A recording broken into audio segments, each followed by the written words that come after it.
Hi everybody, my name is Allie Bingham and I'm going to be teaching you guys about chapter 1 of our textbook titled Introduction to Educational Psychology.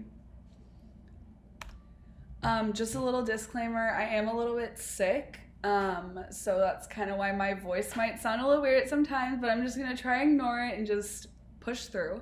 Okay, so I thought I would start off by teaching you guys what educational psychology is. So educational psychology is an academic discipline that systematically studies the nature of human learning, development, motivation, and related topics. It applies its research findings to the identification and development of effective instructional practices. So the chapter starts off with a case study about a 9th grade English teacher who is trying to help her students achieve greatness by producing the No D policy. So the No D policy is pretty much just her way of making it so that none of her students can get below a C on anything as a final grade. So for this to work, she had to come up with a few strategies to guarantee that her students wouldn't get below a C.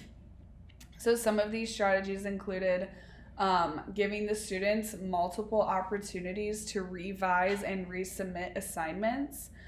She would give them whatever feedback that they needed, and also one-on-one instruction if necessary to help them improve their work to get it to an A quality work. So what the teacher saw was that the students were responding very well to the new strategies she had put in place. In a survey provided to the students, they mention improvements in their quality of writing and say that they believe in themselves to be in control of their achievements and grades. Effective teaching. So effective teaching can be summarized as a teacher who works hard to help their students learn and master the information they learn in school. It involves getting the students motivated to learn, appropriately individualizing the instruction, and creating an environment where students know that if they work hard and have support, they can achieve greatness. So learner-centered instruction. So the image to the right is from figure 1.1 from our textbooks. It's on page 4. Sorry, it's a little blurry. So basically, student characteristics and behaviors are in the middle of everything because they must drive everything that the teacher does in the classroom. So pretty much that just means that a teacher can't properly plan her class without knowing her students and knowing how they learn best and their behaviors to certain teaching methods. It's really important that you base all of what you do around your students. Effective teachers and research findings. So most teachers make instructional decisions based on several different things, which can include prior experiences, advice from others, and knowledge of skills that they learned in school. And yes, these strategies are very helpful, but effective teachers use research findings to inform on their practices. So quantitative and qualitative research. So quantitative research is pretty much all about the numbers. It shows percentages, frequencies, or averages related to certain characteristics. A quantitative study will provide information about students' scores on achievement tests or school districts' records of attendance among their students. And then qualitative research is it's non-numeric data. It's written documents, verbal reports, and pictures. A qualitative study might involve interviews where students describe their hopes for the future, or a study of interpersonal relationships within a group of adolescents. I feel like qualitative research is definitely really important. I think it just goes back to the learner-centered instruction. It's kind of like you can't really teach correctly without knowing who your students are, and qualitative research is definitely pretty much based off learner-centered instruction. So types of research. Research studies tend to fall into one of the four main categories. descriptive, correlational, experimental, and quasi-experimental. These different types of studies lead to different kinds of conclusions.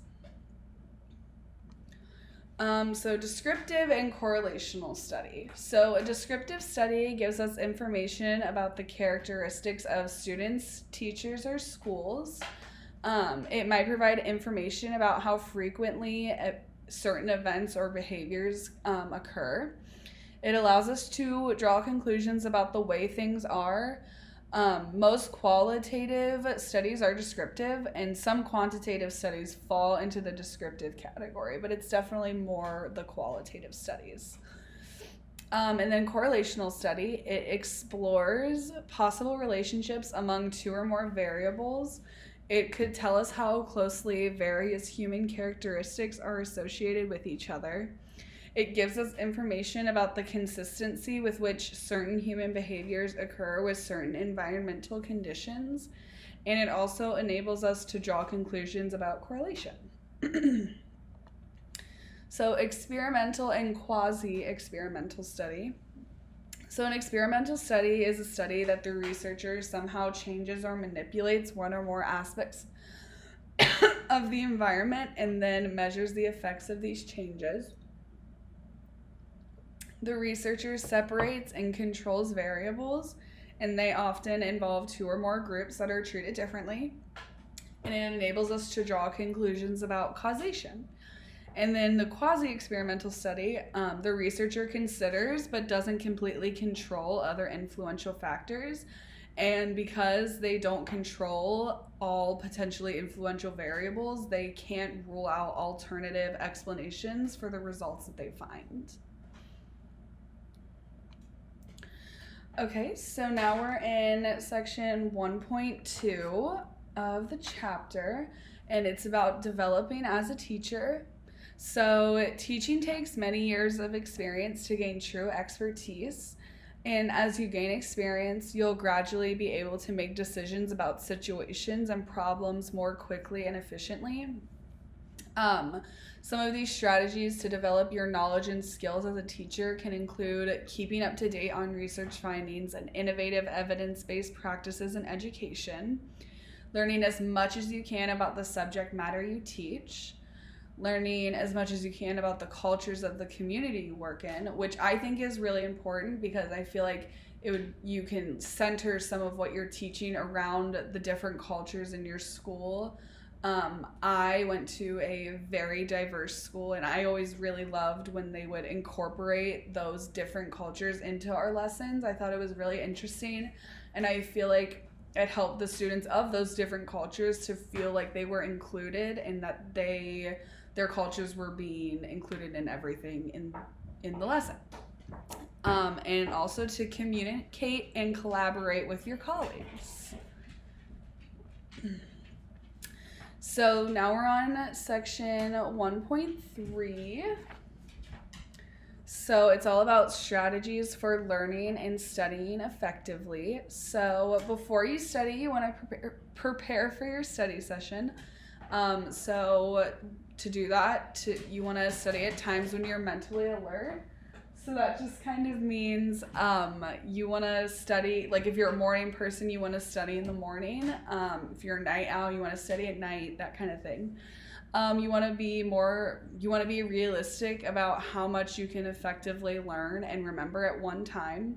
So that just kind of means like you don't want to like sit and study for 8 hours a day because that's not really effective. You want to break it up into time, like certain time frames. So you want to do like an hour and then take a break and then pick it up again and do another hour. During your study session, you want to use effective study strategies. So you want to organize the new information that you're learning, and you want to periodically check yourself to make sure you're understanding and remembering what you've read. That's the one that I typically use. I'll like write on flashcards and I'll go over 10 at a time until I like remember them fully, and then I move on to the next 10. That's always proved to like really help me remember everything I'm studying. And then after your study session, you want to review what you studied. So just schedule time again, probably when you're the most mentally alert, to just review what you had studied previously. You just want to make sure that you're able to retain all the information that you learned during your study session. So yeah, that's all I have for you guys. I hope I taught you guys some cool information. Yeah, that's it. Thanks.